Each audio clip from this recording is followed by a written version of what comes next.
검찰 개혁을 촉구하는 진보 진영의 촛불 집회와 현 정부를 비판하는 보수 진영의 맞불 집회가 도심에서 열리고 이번 주말에도 대규모 상경 시위가 예고돼 있습니다. 100명이 넘는 익산 지역 원룸 세입자들로부터 수십억 원의 입주 보증금을 가로챈 40대가 구속됐습니다. 경찰은 공범인 동생의 행방을 쫓고 있습니다. 전라북도의 미세먼지 대응이 낙제점을 받았습니다. 전국 꼴찌 수준이지만 송하진 지사는 대응에 문제가 없다고 항변했습니다. 안녕하십니까. 전주 MBC 뉴스데스크입니다. 박근혜 탄핵 촛불 이후 3년여 만에 전주 풍남문 광장이 다시 촛불로 뒤덮였습니다. 지난주부터 도내에서도 시작된 검찰 개혁 촛불 집회가 지금 이 시각에도 열리고 있는데요. 현장에 나가 있는 취재기자 연결합니다. 김하연 기자 전해주시죠.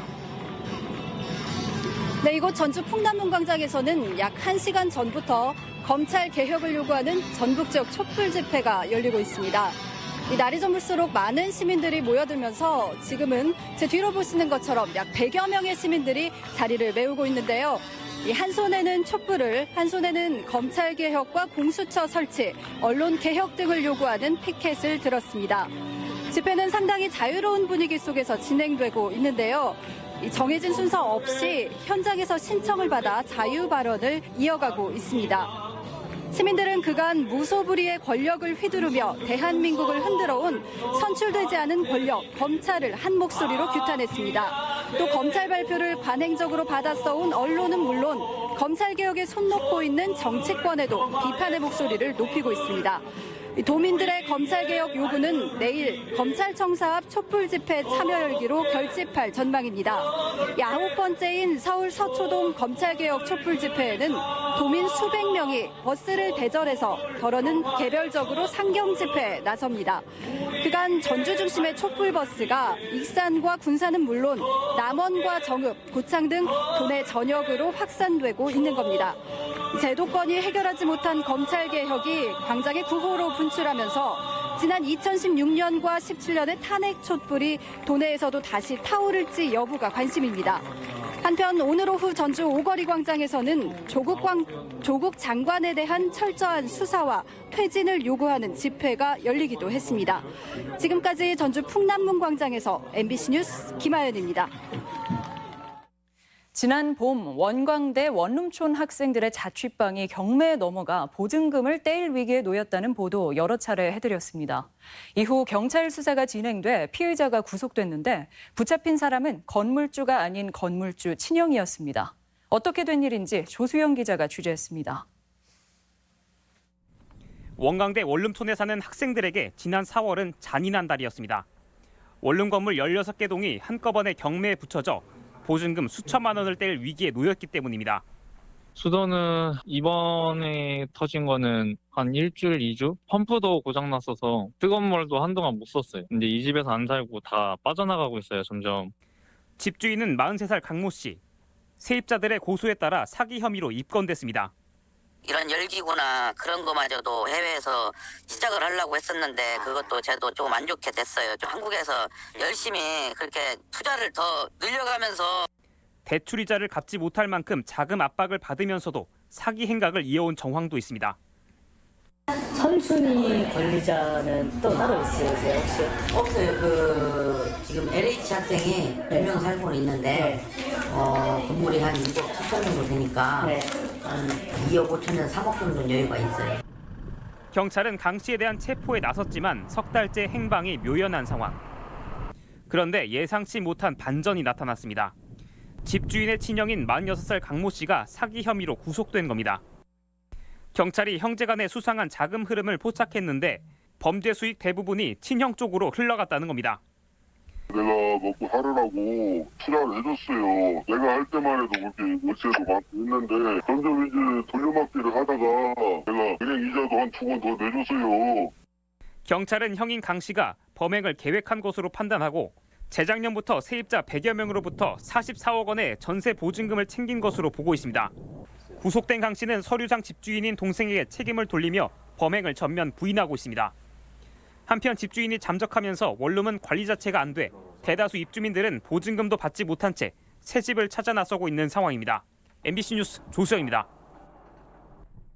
추위가 찾아오면 을에 나타나는 미세먼지로 도민들의 답답함과 건강에 대한 우려가 큰데요. 국감장에서도 미세먼지에 대한 전라북도의 미흡한 대응에 지적이 이어졌습니다. 강동엽 기자입니다. 전북의 미세먼지 문제는 어제 오늘의 일이 아닙니다. 가을부터 이듬해 봄까지 계속되는 미세먼지의 공습에 도민들은 불안한 일상을 반복하고 있습니다. 특히 초미세먼지가 심한데 지난해 나쁜 날은 80일에 달했습니다. 하지만 전라북도의 대처는 낙제점을 받았습니다. 지난 2월부터 2개월간의 실적을 토대로 한 환경부 평가에 따르면 전북의 점수는 66점, 전국 17개 시도 가운데 최하위입니다. 당시 실제 전담 인력이 1명밖에 없었고 비상연락망 등 자체 매뉴얼이 미흡하다는 평을 받았습니다. 또 비상저감 조치 요건이 됐음에도 재량으로 일부 발령하지 않은 것도 지적사항이었습니다. 미세먼지 발령 요건이 해당되었지만은 공휴일에 큰 효과가 없을 것 같고 사정이 이렇다 보니 국감에서도 문제가 불거졌습니다. 미세먼지 저감 대책을 위해서 예산을 투입하고 있음에도 불구하고 이렇게 낮은 점수가 나온 이유가 또한 궁금합니다. 반면 전라북도는 미세먼지의 대부분은 중국과 충남 등에서 들어온 것이라며 노후 경유차 폐차 등을 적극 추진하고 있다고 항변했습니다. 노후 경유차 교체 같은 경우 약 13만 5천 대 40년 걸릴 부분을 6년 안에 다 마치겠다는 계획으로 지금 예산을 세워서 추진하고 있다. 다시 본격화되는 미세먼지. 전라북도의 대책이 도민 건강을 제대로 보호할 수 있는지 점검이 시급합니다. MBC 뉴스 강동엽입니다. 이산화탄소가 증가하면 일부 해충의 발생이 늘어나는 것으로 나타났습니다. 농촌진흥청이 해충인 왕담배 나방과 톱다리 개미허리 노린재를 추적 조사한 결과 이산화탄소의 농도가 높아지면 번식이 잦아져 개체수가 늘고 세대 교체 기간도 짧아지는 것을 확인했습니다. 농진청은 화석 연료 사용이 지구 온난화뿐 아니라 해충과 천적의 번식에도 영향을 준다며 대책과 관심을 촉구했습니다. 국회 행정안전위원회의 전북지방경찰청 국정감사에서 조용식 전북경찰청장 친형의 돈다발 분실 사건에 대해 질의가 쏟아졌습니다. 김영우, 김민기 두 의원은 사라진 현금 1억 5천만 원에 대한 수사가 부진하고 의혹도 해소되지 않았다며 조 청장의 리더십 등에 염려를 표했습니다. 국감에서는 또한 전북경찰은 올해에만 3명이 음주 단속에 적발됐고 경찰이 개인정보보호법을 위반해 민원인에게 사적인 연락을 취한 사례 등에 대해 질타가 이어졌습니다. 오늘 국립무형유산원에서 대한민국 무형문화재 대전이 사흘간의 일정을 시작했습니다. 문화재를 단순히 전시하는 차원을 넘어 관객이 직접 체험해 볼 수 있는 기회가 많다고 합니다. 한범수 기자입니다. 국가 무형문화재를 직접 시연하는 현장. 문화재 이수자들이 능숙한 손놀림으로 진흙을 빚어 선조들의 지혜와 예술혼이 담긴 전통 옹기를 만들어냅니다. 은빛이 인상 깊은 각종 제기용품들은 노쇠장인의 섬세한 손길을 거쳐 서서히 완성된 모습을 갖춰갑니다.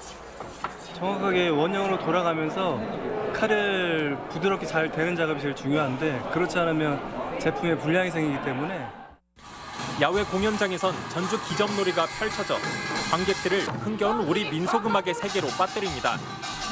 문화재청이 주관하는 2019 대한민국 무형문화재대전이 오늘 국립무형유산원에서 개막식과 함께 사흘간의 일정에 돌입했습니다.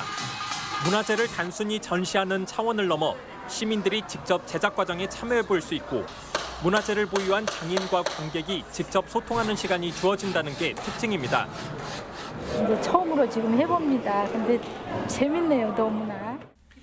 우리 고유의 문화이면서도 결코 일상에서 쉽게 접할 수 없었던 무형 문화를 조금 더 친숙하게 만들어보자는 게 이번 행사를 기획한 취지입니다. 그분들이 온몸으로 지켜오신 기술과 그 정신을 우리 젊은 세대들이 이어갈 수 있도록 교육에 더 힘을 써야 되겠다.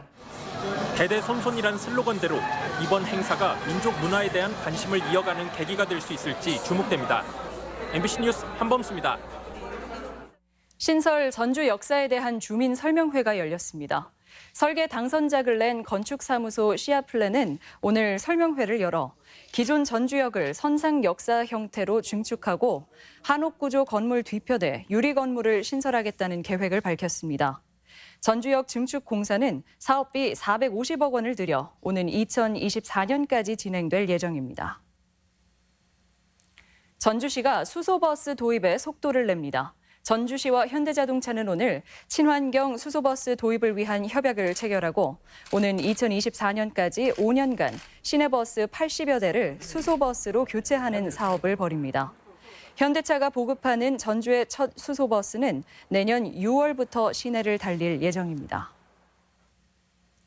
전주 완산경찰서는 동생을 살해한 58살 A씨를 살인 혐의로 현행범 체포해 구속영장을 청구할 예정입니다.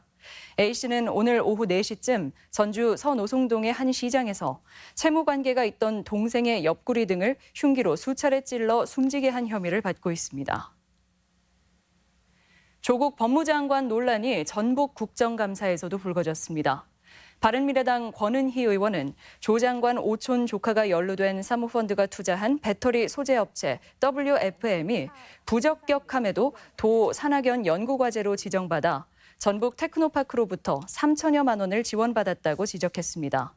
전라북도는 이에 대해 외부 전문가가 계획의 타당성을 검토해 이뤄진 일이라며 특혜는 없다고 반박했습니다. 송하진 도지사가 전주 특례시 지정에 긍정적인 입장을 나타냈습니다. 송 지사는 오늘 도 국정감사에서 전북 발전을 이끌어가기 위해서라도 지역 거점인 전주시가 특례시가 돼야 한다는 입장을 나타냈습니다. 한편 정동영, 김병관 의원은 50만 명 이상인 도청 소재지를 특례시로 지정하자는 개정안을 발의한 상태입니다. 베델 장애인의 집 사태와 관련해 전라북도가 제 역할을 하지 못했다는 지적이 나왔습니다. 이재정 의원은 오늘 도 국감에서 장애인 보호 목표를 초과 달성했다는 전라북도의 발표와 달리 학대가 전국에서 두 번째로 많고 베델의 집 사태도 해결되지 않고 있다며 공무원들의 부족한 장애인 감수성을 지적했습니다. 2020학년도 도내 공사립 중등교사 360명이 선발될 전망입니다. 전라북도 교육청은 국어 과목 22명을 비롯해 수학 20명, 영어 25명, 특수 30명 등 27개 과목에서 모두 360명의 중등교사를 선발할 계획입니다. 이는 지난해보다 1개 과목 21명이 줄었지만 장애인 구분 선발 인원 25명은 포함돼 있습니다. 사과값 폭락으로 농가의 시름이 컸던 장수 지역에서 사과 생산비 최저가 보장제가 실시될 전망입니다. 장수군은 앞으로 5년간 100억 원의 기금을 조성해 농산물 가격 안정 재원으로 활용하고 수매 가공산업 육성 등을 내용으로 하는 조례를 제정하기로 했습니다. 전북권 뉴스였습니다.